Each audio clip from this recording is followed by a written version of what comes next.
The Gospel according to Matthew, chapter 26, verses 47 to 58. And while he yet spake, lo, Judas, one of the 12, came, and with him a great multitude with swords and staves, from the chief priests and elders of the people.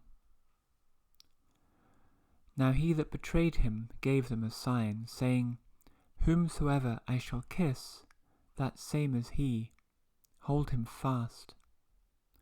And forthwith he came to Jesus and said, Hail, Master, and kissed him. And Jesus said unto him, Friend, wherefore art thou come? Then came they and laid hands on Jesus, and took him. And behold, one of them which were with Jesus stretched out his hand, and drew his sword, and struck a servant of the high priest's, and smote off his ear. Then said Jesus unto him, Put up again thy sword into his place, for all they that take the sword shall perish with the sword. Thinkest thou that I cannot now pray to my Father, and he shall presently give me more than 12 legions of angels? But how then shall the Scriptures be fulfilled, that thus it must be? In that same hour said Jesus to the multitudes, Are ye come out as against a thief, with swords and staves for to take me? I sat daily with you teaching in the temple, and you laid no hold on me. But all this was done, that the Scriptures of the prophets might be fulfilled. Then all the disciples forsook him and fled. And they that had laid hold on Jesus led him away to Caiaphas the high priest, where the scribes and the elders were assembled. But Peter followed him afar off unto the high priest's palace, and went in and sat with the servants to see the end. There endeth our reading. Thank you, Lord. Amen.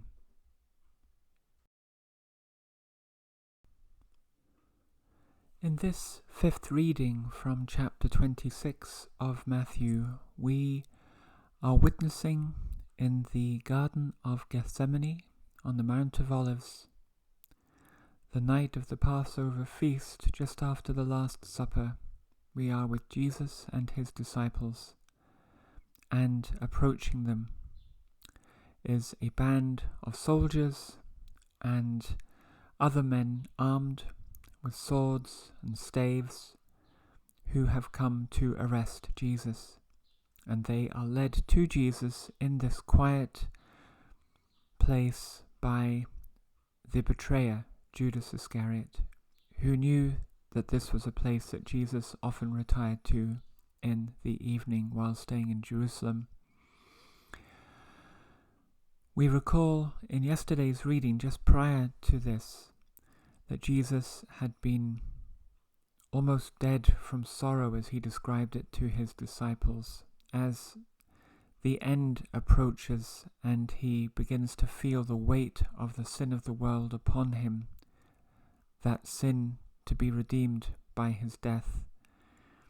He prayed, came back to his inner 3 core of disciples, Peter, James and John, came back to them 3 separate occasions and found them asleep. And in verse 46, the last verse of yesterday's reading, he said to them, Rise, let us be going. Behold, he is at hand that doth betray me. Wanting to rouse those 3 disciples to join with the others who were a little way off, to prepare to meet this large group of armed people coming out of the city to arrest Jesus. And here we pick up the narrative in verse 47. Judas, leading this group, only an hour or 2 before had been sitting at the Passover meal with his Lord and with his friends, and now grievously betraying all of them. Judas had said to the soldiers and officials that he would give them a sign that whoever I kiss, that is Jesus. Hold him fast. There are some that think that possibly one or two of the disciples of Jesus were actually his brethren, possibly stepbrothers or cousins, related to the family of his mother Mary, and that therefore possibly James the Lesser, for example, may have resembled Jesus quite strikingly, and so Judas wanted to be absolutely sure that the armed guard arrested the right man, as it were, and so he had given them the symbol. And remember, even though it's a full moon, it might be cloudy that night. They're in essentially an olive grove. It might be quite dark in the shadows. He wants there to be no doubt about this. Maybe he's so grasping for his 30 pieces of silver, or maybe it's just vindictiveness. He wants to make sure that it is indeed his master who is arrested. But still, this very bizarre, intimate form of signal to the armed guard that he will go up and, without shame, kiss his master. Kissing, of course, being a common form of greeting, but still, in the circumstances, so cynical. Hold him fast, because as we know from the Gospel of John, there were a number of occasions prior to this when Jesus had been almost arrested in Jerusalem, or actually also outside of Nazareth, where the inhabitants of Nazareth wanted to stone him to death because of his presumptuousness of being a prophet.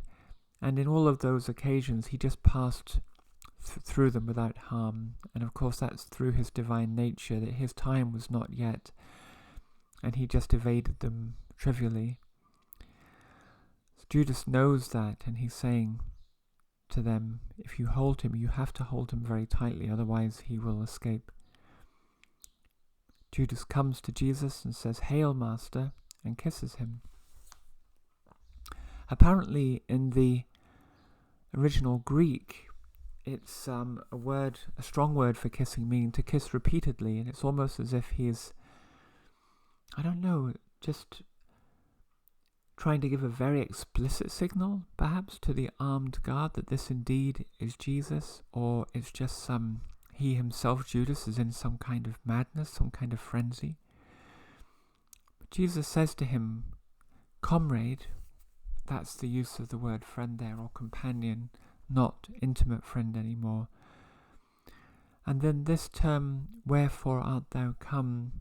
some translate that from the Greek along the lines of, essentially, you're not here to be intimate with me or close to me, you're here for a different reason. Why don't you get on with that? In any case, in short order,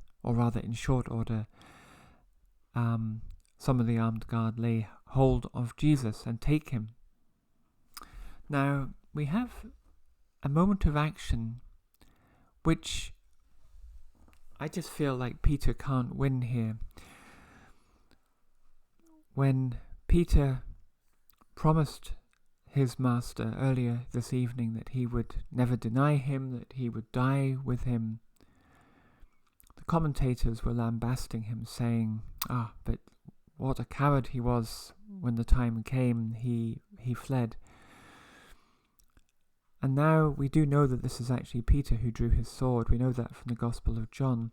So Peter actually tries to defend his master, the master that he loves. He draws a sword in front of what could be up to several hundred, probably at least 100 armed men. He draws a sword and strikes the one closest, perhaps the one that's holding Jesus, on the head. So meaning this is not a warning strike. He could have killed the man. Maybe the man ducked at the last moment, but his ear is cut off by the sword. Now, the commentators now say that Peter was rash and foolish. And I read these commentators and I just feel that they simply have it in for Peter. I mean, there's no other way to put it. It might be because these are typically non-Catholic commentators that I read, just because that's the collection of commentators that I have access to most easily. And Peter is venerated particularly within the Catholic Church as essentially the first bishop of Rome. And it may just be a sort of an intrinsic, latent criticism that Protestant commentators have of Peter. I'm not sure. It might be something different to that. I think often it's just that they don't put themselves in his shoes as a human being. Peter was a fisherman, a man honest and courageous, a family man, but he wasn't a superhero, he wasn't supernatural. And I think his actions were always very much akin to what an ordinary person would do under the circumstances. I say ordinary in a positive way, not a fool or a coward. And how brave to draw a sword in front of all those people to defend the person that you love, thinking perhaps that others in the disciples might act, and maybe by some miracle they could free Jesus. I don't think it was a foolish act. I think it was extremely brave, and he may have been killed immediately. Some of those soldiers were most likely Roman soldiers, highly trained. They may have plunged a sword into his midriff in a second. Jesus instantly diffuses the tension. He says to Peter, "Put away your sword.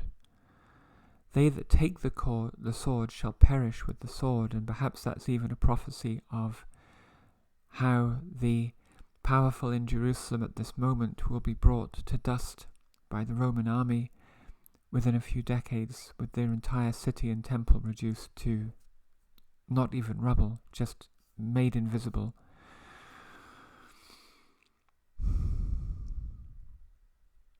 And we also know from the Gospel of Luke that Jesus actually performs the last act of healing at this very moment and heals the servant's ear, the servant of the high priest. Jesus does not want bloodshed on this occasion. He loves his disciples. He wants no harm to come to them, and diffuses the situation. Says to the disciples and to the armed guard, "Do you not think that I could pray to my Father in heaven, who would give me 12 legions of angels," a legion being a Roman measure of military force, 6,000 men. But how then would the scriptures be fulfilled? And they must be fulfilled. But then he admonishes the multitude. Maybe there were some officials there from the Sanhedrin. Maybe he even recognized some of them from the temple. And he admonishes them and says, essentially, the scriptures must be fulfilled. I know that you want my life, but is this really the way that you're going to arrest me in the night time? Arresting me like a thief with an armed band of Roman soldiers and other armed men, like a criminal, when each day I was in the temple teaching to the people, but you had no courage then to lay hold on me because it was daytime, and you knew that in the eyes of the people, if you were to lay hands on me, there would be a revolt because it would be wrong. And so this is a time of darkness when evil acts are accomplished out of the eyes of the common man. And in verse 56 it's believed that the first part of this verse was spoken by Jesus, continuing to say that all this was done that the scriptures of the prophets might be fulfilled. Or that could be just from the author of the gospel, Matthew, just providing that to his Jewish Christian audience. But we learn in the second part of verse 56, then all the disciples forsook him and fled.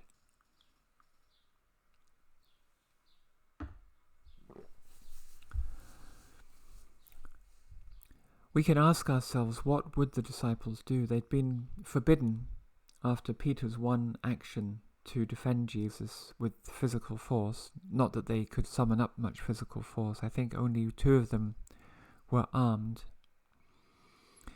And again, they're not soldiers, they're fishermen, tax collectors, they're ordinary common men.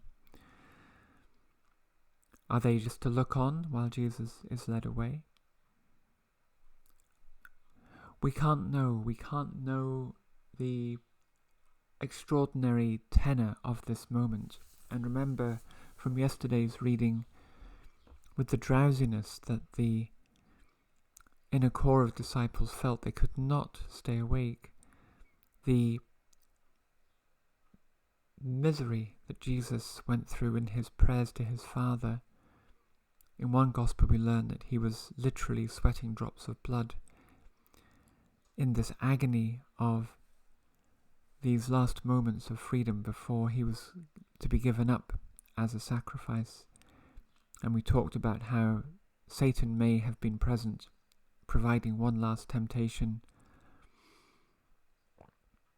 And even here perhaps, because had the disciples violently protested against the capture of Jesus, it may have been easy actually for the Roman soldiers there or the Sanhedrin guard to kill all of them, including Jesus, and then it would simply be a story of an armed revolt took place and the perpetrators were killed.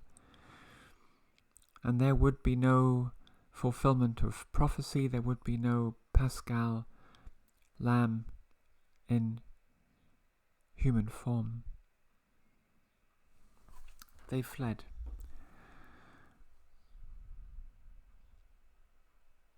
Jesus is led away by that armed group. They still have hold on him. They're not letting him just pass through them. Not that he, I think, would choose to at this time, knowing that it's the end of the prophesied time on earth for him. And they are taken to the palace of the high priest, who in those days was Caiaphas.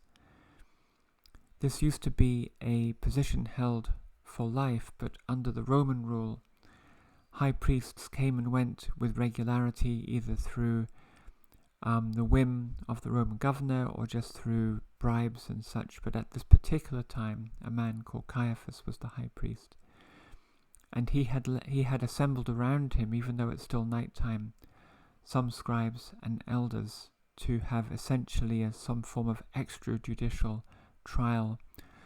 All of this against the normal rules of the Jewish court, particularly for capital crimes. We learn that Peter followed the armed group from afar, not wishing to forsake his master, and reaches the high priest's palace and finds his way in and sits with the servants to be a witness to this mockery of a trial. And on a final note, just because we have covered the Gospel of Mark earlier in the Gospel year in the spring, there's one note in the Gospel of Mark that appears in none of the other three Gospels, and I did speak about it there, but I just want to mention it here, and I can refer that those who are interested to go back to the commentary on the equivalent passage from Mark. But when it says that all of the disciples forsook him and fled, in Mark we have this 2 verses. And there followed him a certain young man, having a linen cloth cast about his naked body. And the young men laid hold on him, and he left the linen cloth and fled from them naked. So a young man, just wearing a linen cloth or a sheet around him, out of curiosity or some other connection, following the armed guard, but then being spotted by the soldiers and being grabbed, and he evading them by leaving them with the linen cloth in their hands, and he running away in his undergarments. And I won't speak about it more here, but it is fascinating little insight, and I give in the commentary to Mark there 4 possible ideas as to who that person might be. One that I didn't mention, so a 5th, is that could have been a ministering angel, because we learn at the end of Mark that a young man in white linen cloth is seen in the sepulchre after Jesus has been resurrected, an angel of the Lord. And we also learn from Luke that while Jesus was in Gethsemane, he was ministered unto by angels.